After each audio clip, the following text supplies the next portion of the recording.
दोस्तों, पिछली वीडियो में हमने क्लास 11th फिजिक्स के चैप्टर 2 यूनिट्स एंड मेजरमेंट्स के क्वेश्चन नंबर 1 to 4 को अच्छे से सॉल्व किया था। अगर आपने उस वीडियो को नहीं देखा है तो आप उस वीडियो को डिस्क्रिप्शन में दिए हुए लिंक पर जाकर देख सकते हैं। तो इस वीडियो में हम लोग क्वेश्चन नंबर 5 से स्टार्ट करेंगे। तो क्वेश्चन नंबर 5 है, a new unit of length is chosen such that the speed of light in vacuum is unity. What is the distance between the sun and earth in terms of the new unit if light takes 8 minutes and 20 seconds to cover this distance? तो यहाँ हमें एक new unit of length दिया गया है उस unit of length के हिसाब से जो स्पीड ऑफ लाइट है वो 1 यूनिट के बराबर है। तो हमें ये पता लगाना है कि सन और अर्थ के बीच में जो डिस्टेंस है वो कितना होगा नए यूनिट के बेसिस पे। और ये हमें बताया गया है कि सन से लाइट को अर्थ पर आने पर लगता है 8 मिनट 20 सेकेंड्स। तब इन सब की बेसिस पे हम लोग को अपना आंसर निकालना है। तो चलिए अब इसका आंसर देखते हैं। तो distance between the sun and the earth ये होता है हमारा speed of light into time taken by light to cover this distance. तो यहाँ पे हम लोग का बता दिया गया है कि स्पीड ऑफ लाइट को हम लोग 1 यूनिट लेते हैं, क्योंकि हमारा न्यू लेंथ जो है उसके बेसिस पे स्पीड ऑफ जो लाइट है वो 1 यूनिट होता है। तो हम लोग टाइम टेकन देखते हैं। हमारा टाइम टेकन है कितना, 8 मिनट्स 20 सेकेंड्स। तो 8 मिनट को सेकंड में कन्वर्ट कर लेंगे तो ये हो जाएगा 8 × 60 + 20, ये हो जाएगा 480 + 20, तो हो जाएगा हमारा टोटल 500 सेकेंड्स। यानी कि लाइट को सन से अर्थ पर आने में 500 सेकेंड्स लगती है। तो अब इसके बेसिस पर हम लोग अपना फाइनल आंसर निकाल लेते हैं। तो फाइनल आंसर हो जाएगा the distance between the sun and earth is equal to जो स्पीड ऑफ लाइट, जिसको तो हम लोग 1 यूनिट ले चुके हैं, और ये हमारा time taken by light to cover this distance हो गया 500, यानी कि 1 × 500 हो जाएगा 500 यूनिट्स। क्वेश्चन नंबर 6 है, which of the following is the most precise device for measuring length. तो इनमें से कौन सा सबसे प्रिसाइज डिवाइस है लेंथ को मेजर करने के लिए. ऑप्शन ए में है a vernier callipers with 20 divisions on the sliding scale. Option B है a screw gauge of pitch 1 millimetre and 100 divisions on the circular scale. और ऑप्शन सी है an optical instrument that can measure length to within a wavelength of light. तो इसमें से हम लोग को निकालना है कि कौन सा इंस्ट्रूमेंट सबसे ज़्यादा प्रिसाइज है लेंथ को मेज़र करने के लिए. तो चलिए अब इसका भी आंसर देख लेते हैं. तो जो मोस्ट प्रिसाइज डिवाइस होगा वो होगा जिसका लीस्ट काउंट सबसे मिनिमम होगा. तो पहले हमारा ये वर्नियर कैलिपर का देख लेते हैं. तो इसमें हमारा 20 डिवीज़न है स्लाइडिंग स्केल पे. तो यानी कि हमारा हो जाएगा इसका least count 1/20 millimetre. Vernier calliper में जो 1 डिवीज़न होता है वो 1 मिलीमीटर के बराबर होता है. तो अब इसे सॉल्व करेंगे तो हो जाएगा 0.05 मिलीमीटर. अब स्क्रू गॉज का भी निकाल लेते हैं लीस्ट काउंट. तो इसमें हमारा पिच दिया हुआ है 1 मिलीमीटर और उसका डिवीज़न है 100. तो अब इसका लीस्ट काउंट हो जाएगा 1 मिलीमीटर बाई 100. तो लीस्ट काउंट निकालने का फार्मूला है जो आपका पिच होता है, पिच डिवाइडेड बाई होता है आपका नंबर ऑफ डिवीजन्स. जैसे कि 1 सेंटीमीटर स्केल होता है तो उसमें हमारा पिच हो गया 1 सेंटीमीटर और उसके बीच में कितना डिवीजन होता है 10. तो उसे हम लिखेंगे 1/10.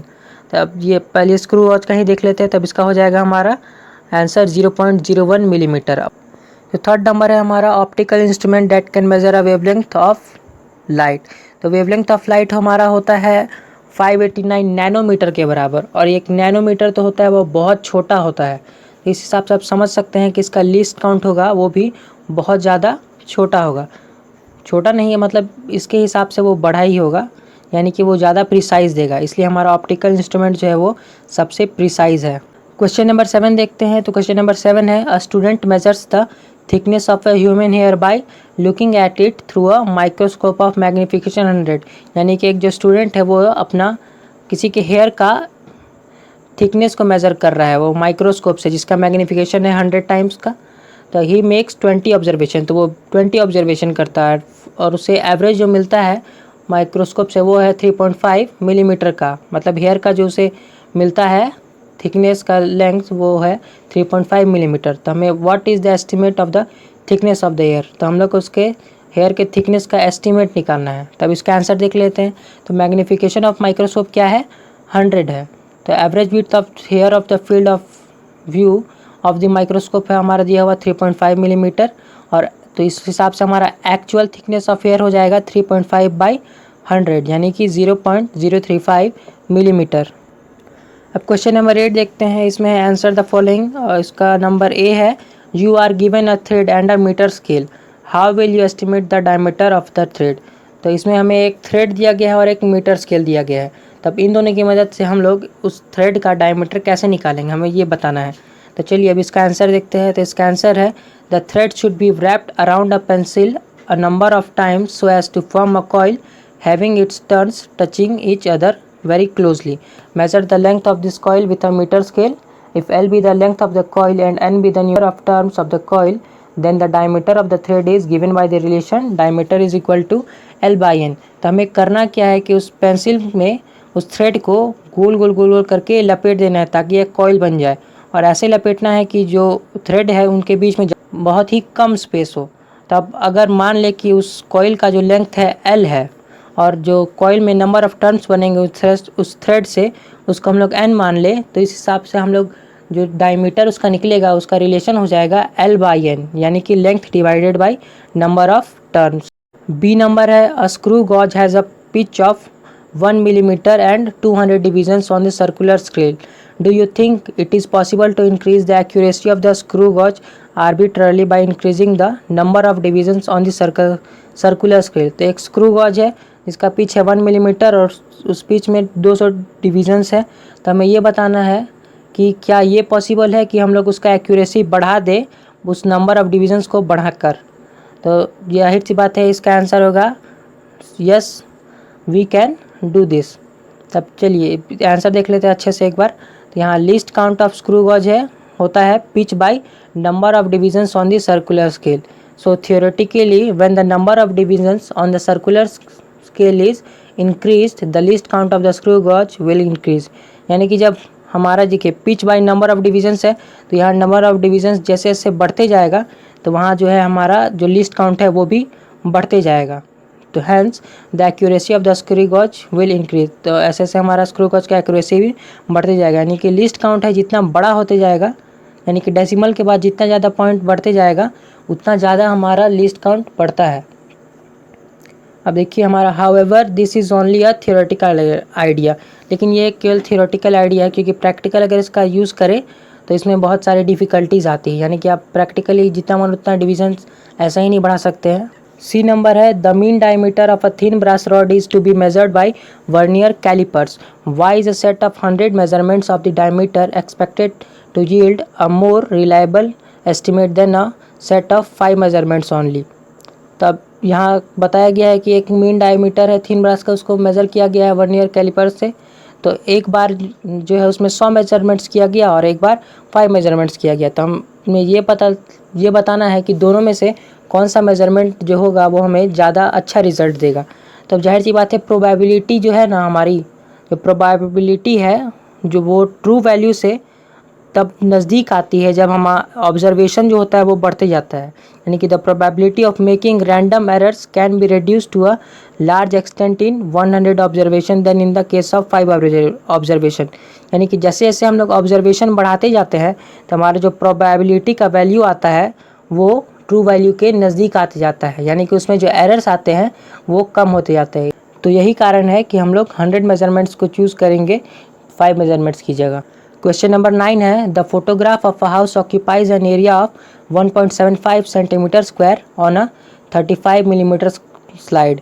तो एक फ़ोटो है हाउस का जिसका एरिया है 1.75 सेंटीमीटर स्क्वायर और वो 3.5 मिलीमीटर के स्लाइड पर है। The slide is projected on to a screen. तो अब ये जो स्लाइड है उसको एक स्क्रीन पे प्रोजेक्ट किया गया है, यानी कि प्रोजेक्टर से किसी स्क्रीन पे प्रोजेक्ट किया गया है। तो प्रोजेक्ट किया है तो वो किसी स्क्रीन पे ही होगा, यानी किसी दीवार पे भी हो सकता है। और उसका दीवार पे जो बन रहा है इमेज, उसका जो एरिया है वो है 1.55 मीटर स्क्वायर। देन फाइंड करना है what is the linear magnification of the projector screen arrangement. तो इसका लीनियर मैग्निफिकेशन क्या है उस प्रोजेक्टर का।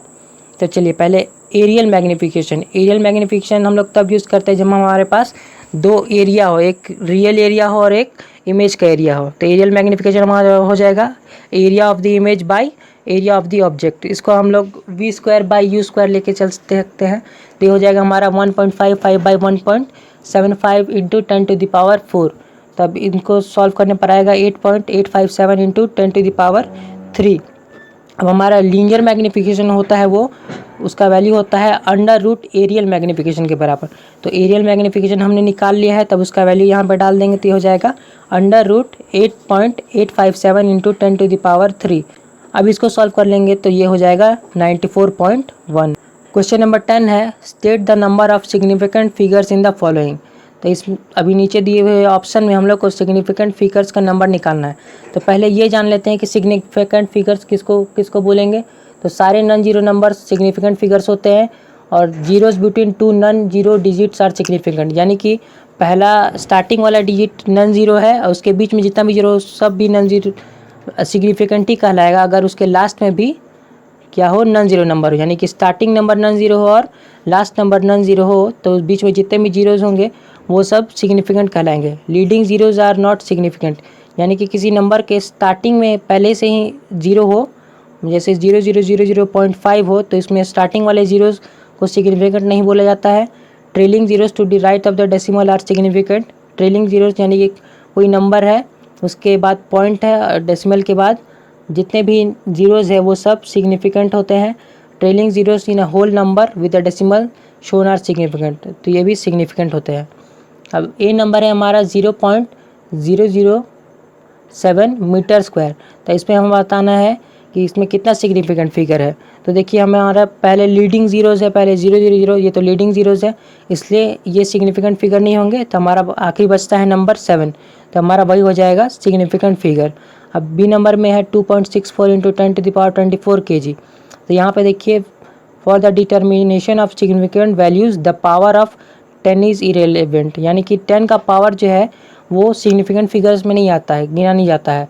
तो हमारे पास केवल डिजिट्स बचते हैं वो क्या है 2, 6 एंड 4। तो यही हमारे 3 डिजिट्स है जो कि हमारा सिग्निफिकेंट फिगर है। अब सी नंबर है 0.2370 ग्राम पर सेंटीमीटर क्यूब। तो अब देखिए for the given value with decimals all the numbers 2370। तो ये देखिए पहला लीडिंग जीरो है तो ये तो सिग्निफिकेंट फिगर नहीं होगा, फिर उसके बाद बचता है 2370, वो चारों के चारों सिग्निफिकेंट होंगे। अब डी नंबर में है 6.320 जूल।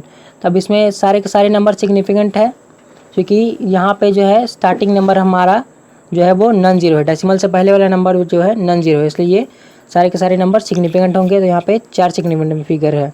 अब ई नंबर है 6.032 न्यूटन पर मीटर स्क्वायर।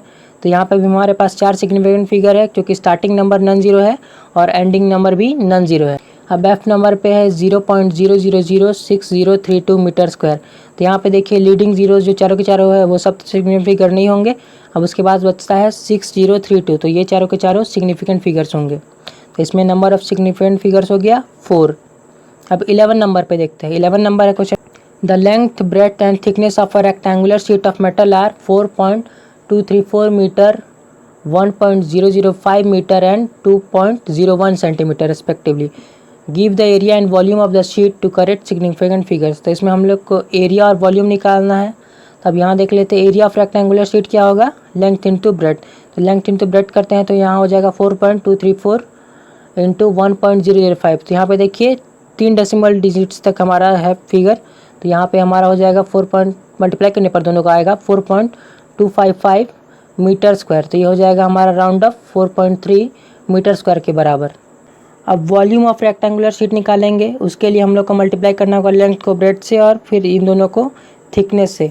तो ये हमारा हो जाएगा 4.234 इंटू 1.005 इंटू 2.01 इंटू 10⁻⁻²। तो इसको सॉल्व करने पा जाएगा 8.55 इंटू 10⁻⁻² मीटर क्यूब।